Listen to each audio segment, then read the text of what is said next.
मैं राकेश वशिष्ठ आप सभी का आपके अपने YouTube चैनल मेरे अनुभव में स्वागत करता हूँ। सबसे पहले मेरे और मेरे परिवार की तरफ से आप सभी को गणेश चतुर्थी की हार्दिक शुभकामनाएं। आज इस पावन अवसर पर मैं अपने मन के कुछ विचार आपके सामने रखना चाहता हूँ। हम सभी कैलाश के दर्शन करना चाहते हैं। आज एक अजीब अनुभूति मेरे मन में हुई और मैंने चाहा कि क्यों ना मैं इस अनुभूति को आपके साथ शेयर करूँ। कैलाश जिसके दर्शन हम करना चाहते हैं, क्यों?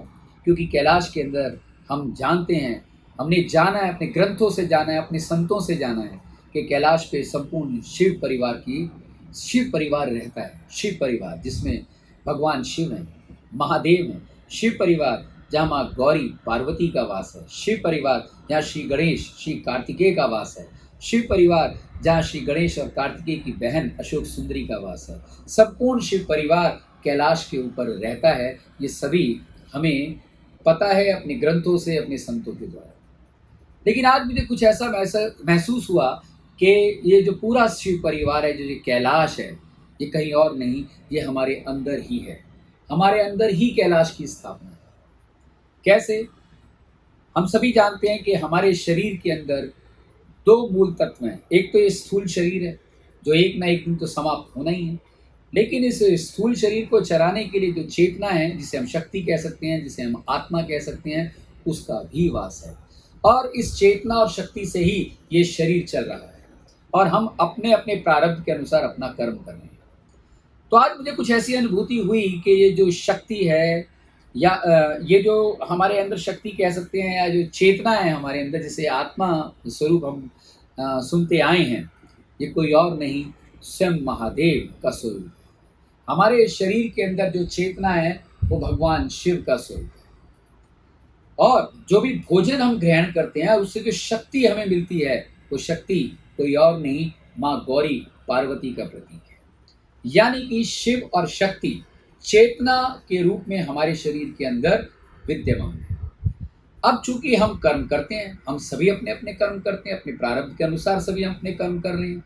कर्मों की डेफिनेशन दो तरीके से ली जाती है, अच्छे कर्म और बुरे कर्म। अच्छे कर्म और बुरे कर्म, इस विषय के ऊपर मैं नहीं जाना चाहूँगा। फिलहाल मैं तो सिर्फ इतना जानता हूँ कि जो भी हम करते हैं और अगर हमारा मन बोल जाता है कि वो काम सही है, तो मेरी निगाह में वो अच्छा कर्म है।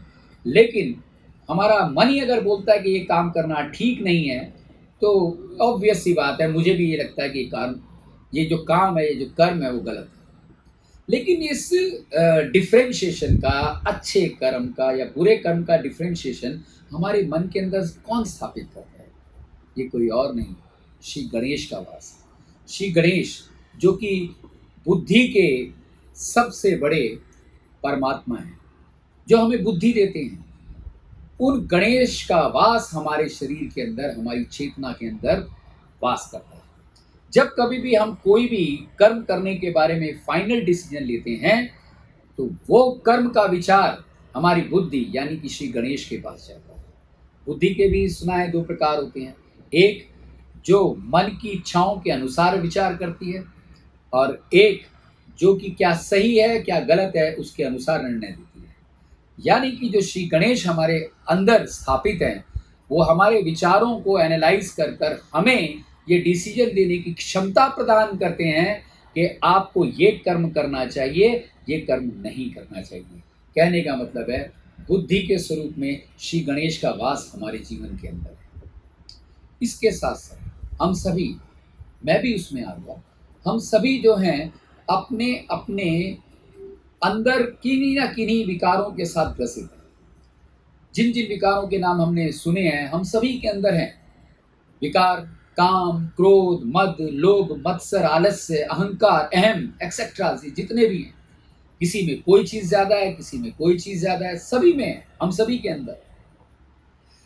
तो कार्तिकेय के बारे में हमने सुना और जो समझा है कि कार्तिकेय को परमात्मा ने, शिव ने, जो कि उनके स्वयं पिता थे, ये उद्देश्य दिया हुआ था कि संसार से सभी राक्षसों का आपने पतन करना है, समाप्ति करनी है। तो मेरा मन ये कहता है कि किन राक्षसों की बात हो रही है? कार्तिकेय को किन राक्षसों को खत्म करने का काम दिया गया है? कार्तिकेय को जिन किसी भी राक्षसों को खत्म करने का, जिसमें ताड़कासुर आ गया या और विभिन्न जितने भी राक्षस आ गए, वो तो एक अलग बात हो गई। लेकिन मुझे ऐसा महसूस होता है कि हमारे अंदर जो साहस है वो कार्तिकेय का प्रतीक है। क्योंकि हमारा साहस हमारे अंदर अगर है, तभी तो हम अपने मन के अंदर उपजी बुराइयों के साथ क्षमता पूर्वक लड़ सकते हैं और उन बुराइयों को हरा सकते हैं।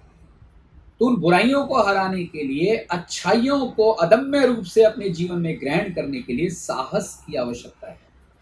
और अगर वो साहस हमारे अंदर है, वो साहस कोई और नहीं, कार्तिकेय का प्रतीक है।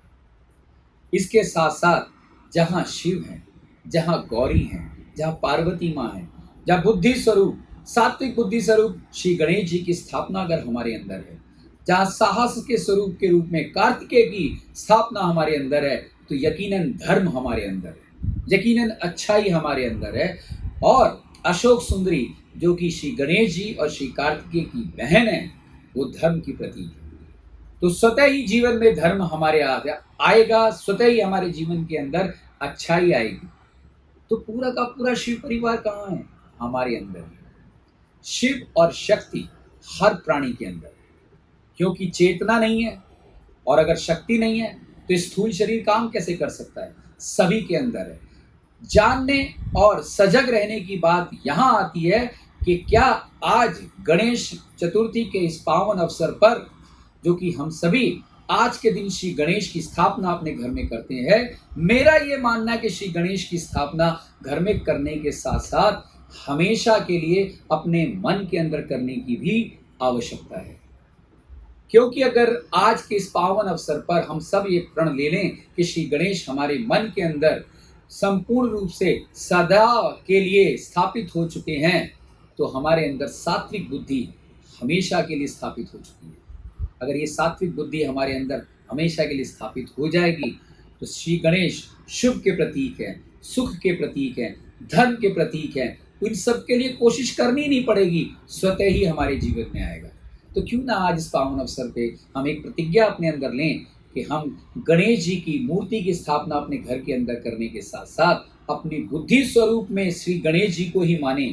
और जो भी विचार, चाहे वो अच्छे विचार हैं चाहे बुरे विचार हैं, अगर हमारे मन के अंदर उपजते हैं, तो हमारे अंदर एक सात्विक बुद्धि के रूप में श्री गणेश जी का वास है, जो कि बड़ी आसानी से सही और गलत को विच्छेद कर देंगे और सही काम करने की प्रेरणा अपने भाई कार्तिकेय के द्वारा, यानी कि साहस हमारे अंदर जीवन में देंगे और हम अपने अंदर की बुराइयों से लड़ते लड़ते हमेशा उन्हें जीतता जाएंगे और अपने जीवन को धर्म की तरफ बढ़ाते जाएंगे, प्रेरित करते जाएंगे। तो ऐसा कुछ मेरे मन में आया और यही विचार मैंने आपके सामने रखा कि कैलाश के दर्शन करना तो हमारी इच्छा है, लेकिन असल में कैलाश कहीं और नहीं, हमारे अंदर है। चेतना स्वरूप भगवान शिव का वास है, शक्ति स्वरूप माँ गौरी का वास है, बुद्धि स्वरूप श्री गणेश जी का वास आज हम कर लें तो कहना ही क्या। और उसके साथ साथ साहस के तौर पर अपनी बुराइयों से लड़ सके और कार्तिकेय की स्थापना हमारे जीवन में साहस के रूप में हो, उसका क्या कहना। और अगर इन चार की स्थापना हमारे जीवन के अंदर है, तो स्वतः ही धर्म यानी कि अशोक सुंदरी का हमारे जीवन के अंदर पदार्पण आसानी से है, यानी कि सदैव के लिए कैलाश हमारे जीवन के अंदर स्थापित है। ऐसा कुछ मेरे मन में विचार आया, आपके साथ शेयर करना चाहा। तो हम सभी को ज़रूरत है, ये तो बाय डिफ़ॉल्ट हम सभी के जीवन में है, शिव और शक्ति तो हमारे जीवन में है ही। हमको सिर्फ जागरूक इस बात पर रखना है। आज के इस पावन अवसर पर हमें इस बात की प्रतिज्ञा लेनी है कि श्री गणेश का वास हमारे जो मन के अंदर बुद्धि स्वरूप में हुआ है, वो कभी भी वास यहाँ से न जाए, वो हमेशा बना रहे। साहस के प्रतीक श्री कार्तिकेय जी सदैव हमारे जीवन में बने रहें और साहस हमारे जीवन से कभी ना जाए। स्वयं की बुराइयों से लड़ने का साहस हमारे जीवन में सदैव बना रहे। शिव शक्ति, बुद्धि, सात्विक बुद्धि और साहस हमारे जीवन में है, तो धर्म हमेशा के लिए हमारे जीवन में स्थापित हो जाएगा। ऐसा मैं अपने आप से बात करते हुए कह रहा था, एक टीचर हूँ, मन में आया आपके साथ शेयर करूँ, क्योंकि अनुभव मेरा ये कहता है कि जब हम किसी चीज़ को बताते हैं या पढ़ाते हैं तो ज़्यादा बेहतर समझ में आती है। आप सभी को मेरा नमस्कार। God bless you all.